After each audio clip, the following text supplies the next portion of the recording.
আসসালামু আলাইকুম guys, welcome to my new video. প্রায় বছর খানেক আগে স্কুল লাইফের বন্ধুদেরকে নিয়ে নাটোর গেনভ্যালিতে ঘুরতে গিয়েছিলাম। হঠাৎ দেখি স্মৃতির পাতায় সেই ভিডিওগুলো রয়ে গিয়েছে। তাই সেই প্রিয় বন্ধুদের স্মরণে একটা ভিডিও বানিয়ে ফেললাম।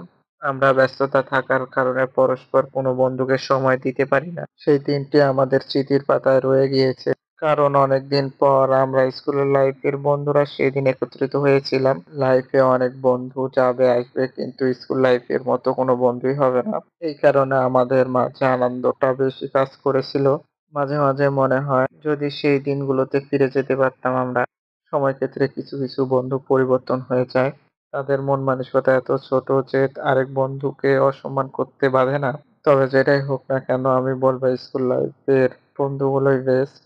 স্কুল লাইফে দিনগুলিতে দিনের বেশিরভাগ সময় তাদের সাথে সময় কাটানো হতো। সেই দিনগুলিতে ক্লাসের লাস্ট বেঞ্চে বসা, স্কুল ফাঁকি দিয়ে বন্ধুদের সাথে ঘুরতে যাওয়া, তাদের সাথে খেলাধুলা করা, এই স্মৃতিগুলো অনেক আনন্দের। সেই দিনগুলো আমরা এখনো মিস করি। যাই হোক, গ্রিন ভ্যালিতে আমরা অনেকদিন পর স্কুল লাইফের বন্ধুরা মিলিত হয়েছিলাম। সেই দিনটাও আমাদের স্মৃতির পাতায় রয়ে গিয়েছে। সেই দিনটিতে আমরা অনেক আনন্দ করেছিলাম। এই দিনটি আর আসবে কিনা জানি না। বন্ধু, তোরা যেখানে থাকিস না কেন, ভালো থাকিস। বন্ধু, তোরা ছিলি, তোরা আছিস, তোরাই থাকবি। তোদের সাথে থাকলে আমি ছোট বাচ্চাদের মতো হয়ে যাই। স্কুল জীবন মানেই হলো বহু মনোরম স্মৃতি। প্রিয় বন্ধুদের সাথে এক বেঞ্চে বসা, সাথে বিভিন্ন ব্যাপারে গল্প করা, একসাথে সবাই মিলে স্কুল ফাঁকি দেওয়া, আর পিছনে বেঞ্চগুলোতে বসে সামনের বন্ধুদেরকে কলম দিয়ে খোঁচানো। পরবর্তী সময়ে এগুলোই সবচেয়ে বেশি মনে পড়ে বন্ধু।